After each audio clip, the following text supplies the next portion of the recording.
오늘은 이제 이 왕정 시대로 넘어갑니다. 단일 왕국 시대로 들어가는데, 자, 성경을 구약을 지금 그동안 쭉 봤더니 말이죠. 창세기 이래로 이제 출애굽 사건을 하나님께서 자신의 민족들을 애굽에서 인도해 내시는 이 사건 이래로 지금까지 보니까 끊임없이 전쟁이라는 걸 알 수 있어요. 그렇죠? 그래서 이 이스라엘의 역사라고 하면서 한마디로 전부 전쟁의 역사다. 이스라엘의 역사는 전쟁의 역사다. 보니까 전부 전쟁이에요, 전쟁. 자, 봅시다. 우리가 창세기 이래로 출애굽과 광야 시대, 이 출애굽과 광야 시대라고 하는 것은 끊임없는 전쟁의 시대인데 무슨 전쟁? 실제 전쟁은 아멜렉과의 전쟁. 여기 뭐죠? 시내산에 들어가기 전에, 이 홍해를 건너서 시내산에 들어가기 전에 아멜렉과의 전쟁. 실제 전쟁은 그거 하나였지만은 사실상 출애굽과 광야 시대 전체가 전쟁이었다. 어떤 전쟁이냐? 이것은 완전히 영적 전쟁이었어요. 이 영적 전쟁인데, 이 딘 셔먼의 영적 전쟁이라는 세미나가 있었습니다만, 그분이 얘기하듯이 영적 전쟁이라는 건 어떤 사람이 말이죠. 자기네 집안에 그냥 자꾸 병이 든대요. 누가 병들고, 형제가 병드는데 남편이 병들고, 아버지가 병들고, 아내가 자꾸 이렇게. 그래서 정말 이제 중보 기도의 능력을 자기는 믿고 싶다고 누구 기도하는 분들을 좀, 함께 기도했으면 좋겠다고 하는 분을 제가 들었는데, 예를 들어서 여러분, 그런 사람들만 영적 전쟁하고 있다라고 생각하면 안 된다 이 말이에요, 여러분. 여러분 모두가 지금 여러분의 삶 자체가 영적 전쟁이다. 그러니까 평소에 하루하루 살아가는 게 다 영적 전쟁. 여러분 전쟁을 치르고 있는 거예요, 매일. 왜? 이 성경을 보니까 전부 전쟁이다, 이게 전쟁. 전쟁이다. 자, 출애굽과 광야에서의 영적 전쟁이라는 건 그냥 막연하게 영적 전쟁이 아닙니다. 출애굽과 광야 시대에 이들이 끊임없는 원망과 불평의 원인이 뭐였어요? 이 원망과 불평이 뭐였느냐? 이 뭐에 대한 전쟁이었느냐 이 말이에요. 과연 그 하나님이 우리를 하나님 나라로 인도하고 있느냐 하는 것입니다. 그렇죠? 과연 그 하나님이 우리를 하나님 나라로 인도하고 있느냐? 도대체 이건 뭐냐 말이에요. 이 광야라고 하는 게 도대체 그 하나님이 인도해 나왔는데 좋은 데로 인도해야 될 텐데 우리의 삶은 뭐예요? 끊임없는 광야다. 물도 없고 풀도 없고 고통스럽단 말이에요. 열사의 더위와 이 엄청난 고통 가운데 걸어가야 되니까 이게 지금 어디로 가고 있느냐 이 말이죠.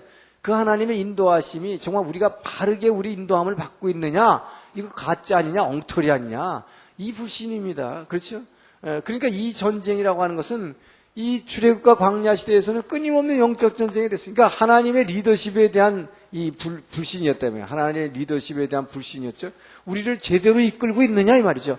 이 하나님의 리더십에 대한 불신이 누구한테로 화살이 다 갔어요. 전 모세가 이걸 다 받아냈어요. 모세가 그 방패막이 하면서 그냥 너무 고통받았다가 나중에 결국은 자기도 하나님의 말씀도 듣지 않고 그냥 그 화딱 지나가지고 그냥 바위를 그냥 쳐버리는, 견디다 못해 쓰러질 때 아니에요. 그죠?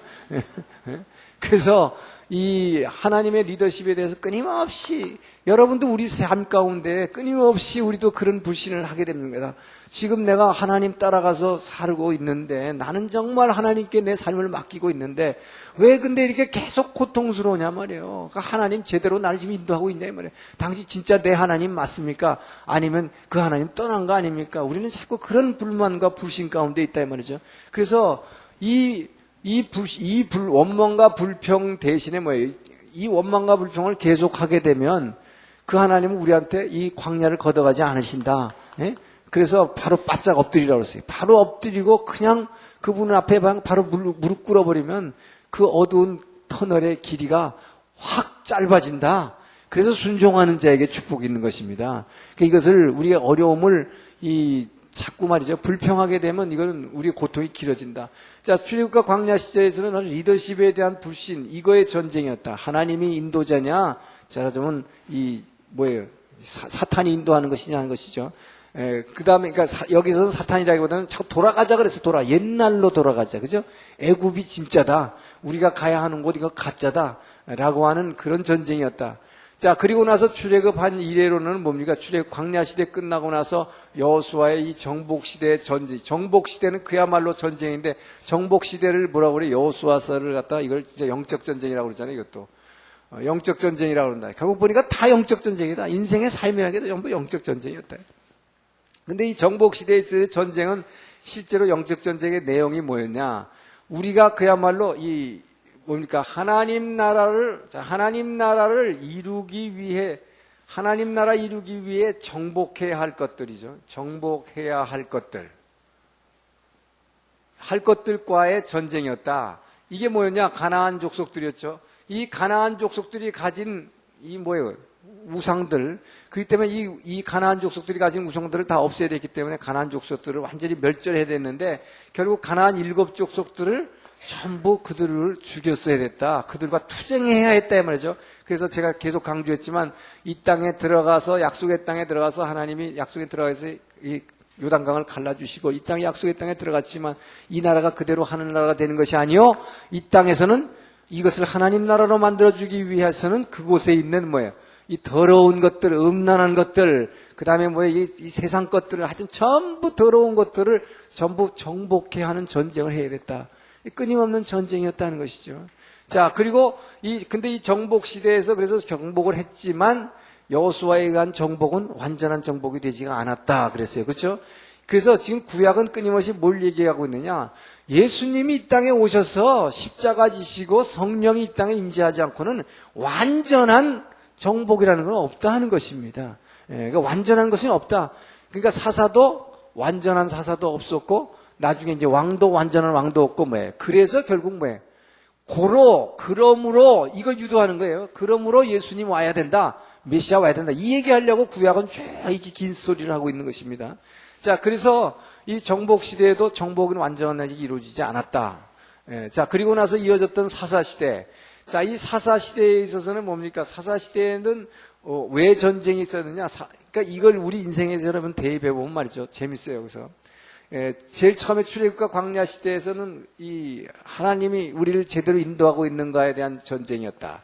자, 그 다음에는 이 하나님 나라를 이루기 위해서 우리가 이 세상 것들을 갖다가 정복해야 되는 그런 전쟁이었다. 그 다음에 사사 시대의 전쟁은 무슨 전쟁이었냐? 이거는 하나님이 우리를 징계하기 위한 전쟁이었어요. 그죠? 이 징계로 인한 전쟁이었다. 전쟁이란 건 근데 뭡니까? 전부 다 고통스러운 거예요? 재밌는 거예요? 전부 다 고통스러운 거, 그죠? 그래서 인생은 고달프다고 얘기하는 결론이 그렇게 나오는 거죠. 결국 전부 고달픈 거예요. 결국은 전쟁하면서 전부 다 고달픈 인생을 살아갔는데, 자, 그래서 이 사사시대 때는 징계로 인해서 전쟁했잖아요. 그죠? 왜요? 이스라엘이 범죄함으로 말미암아. 이스라엘이 끊임없이 평화를 줬다 그러면 40년간 평화가 있었더라. 그러면 또 바알 우상 따라가가지고 하여튼 인간의 이 육신의 정욕이라고 우리가 좀 점잖게 표현하지만 이 성욕, 이 섹스를 향한 끊임없는 이 추구욕, 이것이 끝내 이스라엘 역사 내내 이제 단일 왕국, 분열 왕국까지 뭡니까? 다윗도 그 짓 했고 결국 분열 왕국 끊임없이 그거예요, 결국.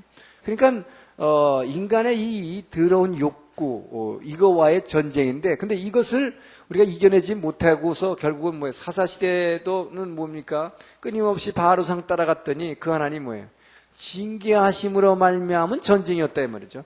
그러니까 우리가 죄로 인한, 그러니까 여러분 이걸 잘 판단해야 돼요. 우리가 인생을 살아가는 데서 전쟁하고 있는데 전쟁의 종류가 지금 여러 가지가 있다. 원인도 여러 가지가 있다. 이걸 보면 알 수 있어요. 그죠? 처음에는 뭡니까? 하나님의 인도하심을 받기 위한 거냐, 인도하심을 거부하는 이 전쟁이 있었고, 그 다음에 두 번째는 내가 이걸 하나님 나라를 이 땅에 이루기 위해서, 하나님 나라를 이루기 위해서 이 땅에서 없애야 할, 정복해야 할, 내가 싸워서 이겨내야 할 더러운 것들이 내 안에 있는 것들과의 전쟁이 있었단 말이죠.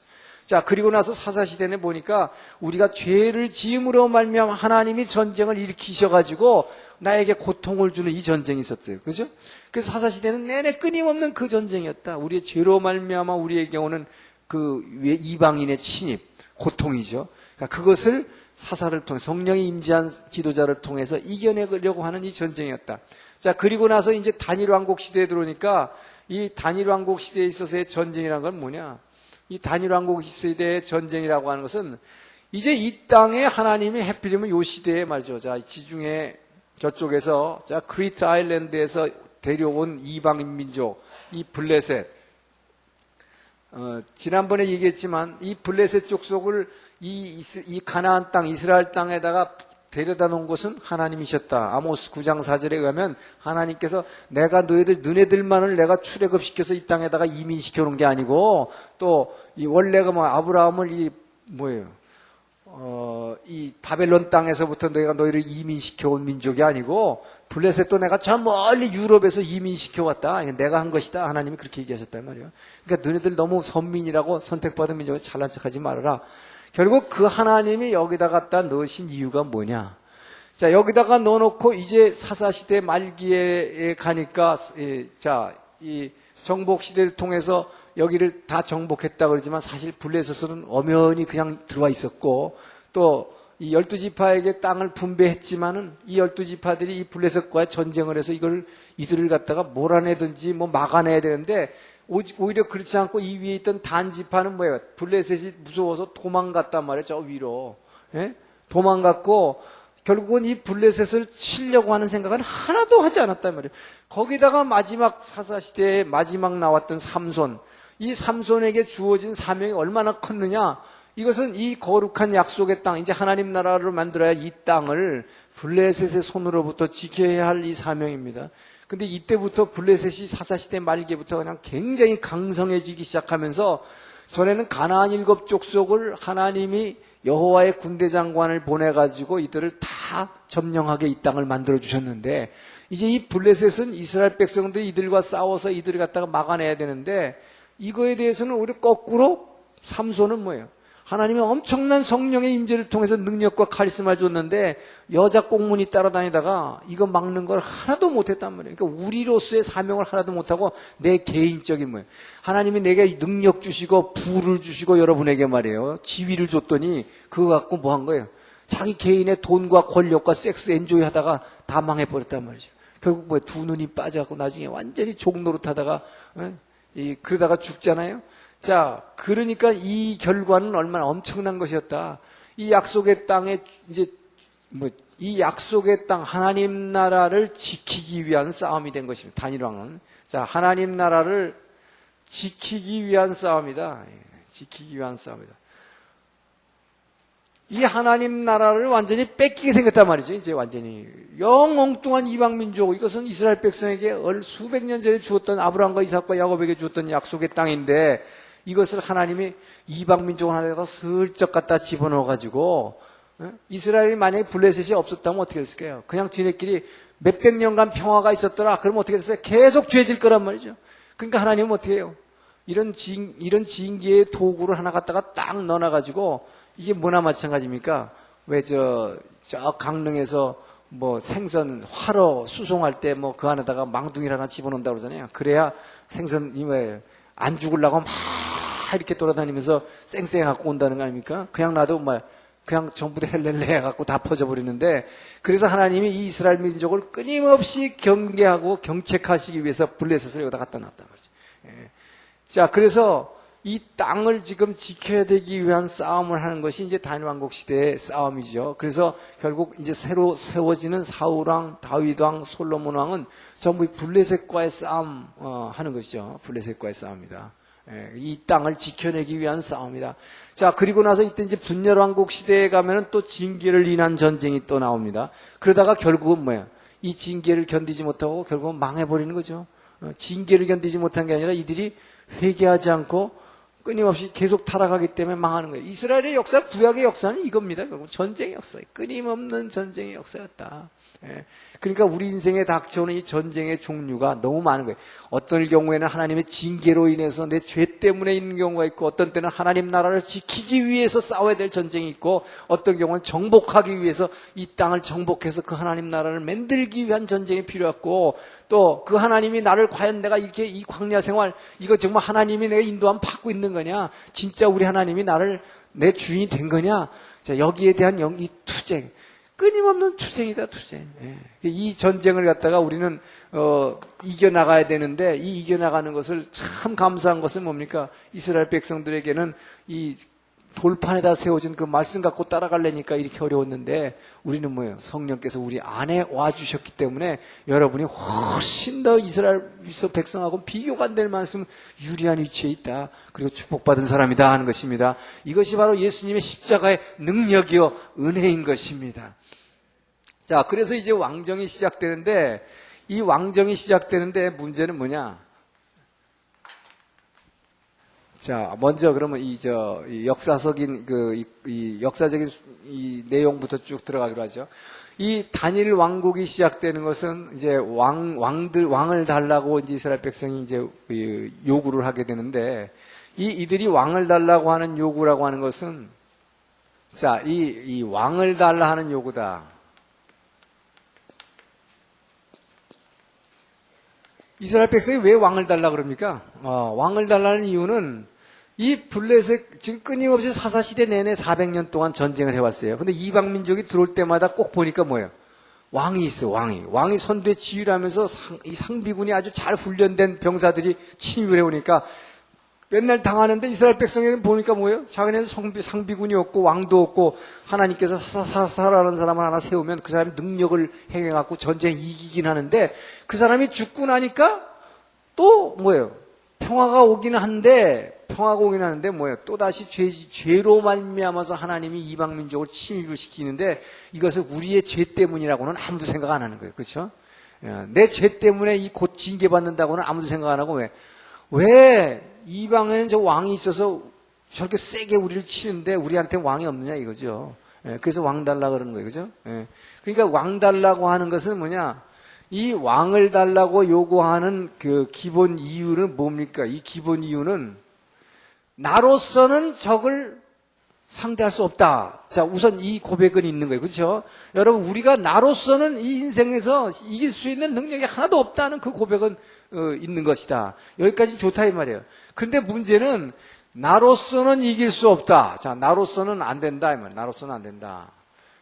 근데 문제는 뭐냐? 그렇기 때문에 나를 위해서 싸워줄, 그렇죠? 나를 위해 싸워줄 강한 자. 이 강한 자를 요구하는 거예요. 강한 자. 그러니까 나를 위해서 싸워줄 강한 자가 누구냐 하는 것입니다. 그 왕을 달라는 것입니다. 그 왕이라는 것만 나타났다 그러면 그냥 아주 센 사람이 나타나게 되면 결국은 다 전쟁을 이기니까, 그래서 왕을 달라고 그러는데, 성경에서는 뭐라고 그래요? 바로 이 왕은 누구밖에 없다? 하나님밖에 없다는 것입니다. 이스라엘 백성이 말하자면 자기네들을 싸워줄 수 있는 가장 능력의 무기를 갖고 있음에도 불구하고 이 보이지 않는 하나님을 끝까지 믿을 수가 없었다는 것입니다. 의지하기가 어려웠다는 것이죠. 이게 오늘날 우리 삶 가운데도 또 마찬가지다 이 말이죠. 이 전에도 한번 얘기했지만, 우리가 보이지 않는 하나님께 맡기기에는, 내 인생을 맡기기에는 너무나 아까운 나다 말이에요. 그래서 다들 이 너무 아까워. 그거 보이지도 않는 하나님한테 맡기기에는, 그러니까 자꾸 나라는 게 나온단 말이에요. 그러니까 뭐냐, 이게 왕 달라 그러는 거, 왕. 이게 뭐예요? 보이는 왕이죠. 자, 여러분 생각해 보시죠. 그러면 하나님이 아닌 다른 왕이 나를 위해서 싸워줄 강한 자 세워줄 수 있다. 근데 문제는 뭐냐? 하나님이 말씀하시는 게 뭡니까? 이게 하나님이 아니고 다른 인간이 너를 위해서 그렇게 싸워줄 때는 그게 뭐예요? 그 사람은 반드시 대가를 요구하는 것입니다. 하나님만이 사랑이시기 때문에 그냥 우리를 위해서 싸워주시고 모든 싸움을 승리로 이끌어주시기에 분명한 가장 분명한 뭐예요? 승자가 될 수 있지만, 이 세상 사람들이 요구하는 나를 위해서 싸워줄 강할 자, 이건 뭐예요? 나를 위해서 싸워주는 준자의 말에 왕을 세워지면. 그러나 그가 전쟁에 이길지 안 이길지도 첫째는 모르지만, 그보다 더 중요한 것은 뭐예요? 그 사람은 전쟁을 싸워두시는 대신에 뭐야? 너희의 자녀들을 갖다가 요구할 것이며, 왜? 자녀들을 군사로 훈련해야죠. 그 다음에 궁중에서 일하게 하죠. 예? 세금 걷지요. 착취하죠. 막 갖다가 밟는다 말에 짚고 밟고. 그래서 하나님이 이 세상의 왕을 중간 통치자를 세우지 말라고 했던 것이고, 사무엘을 통해서도 바로 그 점을 지적하시는 것입니다. 그런데 이것은, 이 왕을 달라고 하는 요구는요, 사실 따져보면 이스라엘 백성에게는 얼마나 계약 위반이냐. 이게 엄청난 계약 위반이다. 예? 이것은 엄청난 계약 위반이었다. 자, 계약 위반이라는 게 뭐냐. 제일 먼저 말이죠. 제일 먼저 출애굽기 15장 18절에 보면 이스라엘이 출애굽했을 당시, 홍해를 건넜을 당시입니다. 홍해를 도하한 후에, 홍해를 건넌 후에 출애굽기 15장 18절에 뭐라고 이스라엘 백성이 하나님께 고백을 하냐면 하나님을 찬양하면서 여호와 하나님의 다스림이 영원할지어다 라고 고백하는 것입니다. 그 얘기는 뭐예요? 우리의 하나님은 우리의 왕이십니다. 우리는 그 하나님의 다스림을 영원토록 받겠습니다 라고 이스라엘이 고백한 거예요. 그죠? 여호와 하나님의 다스림이 영원할 것입니다. 자, 스스로 지네들이 왕이라고 분명히 고백했다 이 말이에요. 자, 그러고 나서 나중엔 진짜 계약을 했는데 이 계약이 뭡니까? 이게 시내산 언약이다. 시내산 언약이라고 하는 것은 출애굽기 24장 7절에서 8절 뭐라고 그랬어요? 언약서를 낭독하고 이 돌기둥을 쌓고 그리고 뭐 양의 피를 가지고 뭐 하나는 반은 제단에 뿌리고 반은 이스라엘 백성의 뿌림으로 말미암아 뭡니까? 피로 세운 언약이었다 말이에요. 우리가 이 하나님의 지금 낭독한 말씀을 다 순종하여 지킬 것입니다. 다 지키겠습니다. 이 얘기는 뭡니까? 하나님이 누구길래 그분의 말씀을 다 지켜 행하겠다는 얘기예요. 하나님만이 우리의 왕이십니다라는 고백입니다. 하나님을 정말 왕으로 이 하나님의 말씀을 그래서 순종 안 하게 되면 어떻게 됐다는 얘기예요? 왜 피를 뿌렸냐 이 말이에요. 피를 뿌린 이유가 뭐냐 이 말이에요. 이 약속을 안 지키면 우리가 피 흘리고 죽겠습니다라고 하는 고백이었다 이 말이죠. 그러니까 이건 엄청난 약속을 한 거죠. 근데 뭐예요? 그래 놓고는 지금 와가지고 뭐예요? 나를 위해서 왕 세워달라. 이건 무슨 얘기야? 나를 위해서 싸워줄 보이는 사람 세워달라 이 말이에요. 이건 엄청난 계약 위반이죠. 스스로 죽겠다는 예고다 이거예요. 거기다가 또 뭐까지 했느냐? 시내산에만 언약했나요? 그 다음에 뭐 했어요? 세계모략까지 세계모략. 이 세계모략이 뭐냐? 이게 바로 여호수아하고 한 거죠. 여호수아 24장 15절. 뭐라서 여호수아 죽기 전에 뭐랬어요? 여호수아가 너희는 택하라. 나와 내 가정은 오직 주 여호와 하나님만 섬기겠노라. 그랬더니 뭐라고 그랬어요? 이스라엘 백성들이. 우리도 당신의 여호와 하나님을 우리도 당신의 여호와 하나님만 섬기겠노라. 그 하나님을 왕으로만 섬기겠다고 분명히 약속했다. 자, 이렇게 약속해놓고 이 약속을 뭐예요? 아주 일방적인 파기죠. 이 엄청난 약속의 파기다. 그래서 엄청난 계약 위반이다. 자, 그러니 이렇게 계약 위반을 했을 때에 자, 하나님께서는 어떻게 해야 돼요? 이거 안 들어줘야 됩니다. 안 들어줘야 되죠. 우리 생각에는. 자, 그런데 하나님은 뭐라 그러냐? 이 사무엘에게 이 얘기를 사무엘 8장 7절에 저들이 요구하는 모든 것을 다 들어주라. 저들의 요구를 다 들어주라 그럽니다. 주님께서도 산상수훈에서 뭐라 하세요? 누가 너희에게 와서 달라면 주라. 여러분 달라면 주라. 이 말씀 잊어버리지 마세요. 자, 그래서 하나님은 뭐예요? 요거를 들어주는 거예요. 달라니까 주라. 그 대신에요. 중요한 것입니다. 하나님은. 달라 그러면 줍니다. 근데 아예 그거 줘가지고 이 사람들이 완전히 다 죽어버릴 것 같으면 절대 안 주시죠. 그렇죠? 애들이 칼장난하는데 진짜 칼 달라 그러면 부모가 줍니까? 안 주죠. 아무리 달라도 안 줘요. 장난감 칼만 주지. 마찬가지로 하나님이 죽을 건 안 주지만 그러나 이것은 뭐예요? 이들의 요구를 일단 들어주되 이 요구로 말미암아 발생하는 고통, 이거는 뭐예요? 이거는 본인들이 감수해야 된다. 인간의 선택에 책임이 따르는 것입니다. 인간은 끊임없는 자유의지를 주심으로 말미암아 선택하게 만드셨지만 그 선택의 결과는 자기가 책임. 그게 바로 심는 대로 거두리라는 것입니다. 자, 그렇기 때문에 이 요구를 갖다가 들어줬을 때 그 결과로 인한 고통은 자기네들이 감내해야 되는 거예요. 예. 자, 그래서 그 고통은 감내한다는 그 전제에 하나님이 주시지만 이 주시면서 동시에 여기서는 어떠냐? 이 사람들의 요구를, 이 사람의 요구를 하나님의 목적으로 전용해서 쓰시는 하나님이에요. 이게 하나님의 특징입니다. 그래서 우리의 요구를 들어줘 놓고선 인간들이 뭐예요? 이 요구와 왕을 갖다가 달라고 하는 걸 갖다가 그럼 왕이 줬을 때 너희한테 얼마나 피해가 가는지를 가르쳐 주십니다. 이게 분명히 사무엘상 8장 11절 이후부터 이 왕정을 너희들이 달라는데 이 왕정의 폐해를 분명히 이 폐가 뭐고 너에게 해롭게 될 거라고 하는 것을 다 얘기합니다. 이런 것들이 너희한테 안 좋을 것이며 이런 것들이 안 좋을 것이며 그런데 너희가 감수하겠냐? 그거 달라고 그러는 거예요. 그거 달라는 거 주는 거예요. 자, 그러나 하나님께서는 바로 이 요구를 받아들이시면서 하나님의 목적을 위해서 뭡니까? 이제 드디어 뭐예요? 이제 이 세상은 출애굽한 이래로 정복했고 사사슬 거치고 이제 왕국 시대로 가지만 이 세상에 진짜 사사는 없고 참 사사는 없고 예수님밖에 없고 진짜 진실한 공의로 이 땅을 영원히 다스릴 왕도 누구밖에 없어요? 예수님밖에 없다. 하나님의 아들밖에 없다는 것입니다. 그렇기 때문에 이제 드디어 하나님의 왕국, 하나님 나라가 이 땅에 임하시게 하기 위해서 이 왕국을 허락하시고 이 왕국을 사용하시는 것입니다. 그래서 바로 이 다윗 왕국이 세워져 나가는 이 과정을 바로 이 단일 왕국 시대, 이 사무엘 상하를 통해서 이제 다윗 왕국이 세워나가는 그 역사를 하나님께서 쭉 성경을 통해서 우리에게 알려주고 계시는 거예요.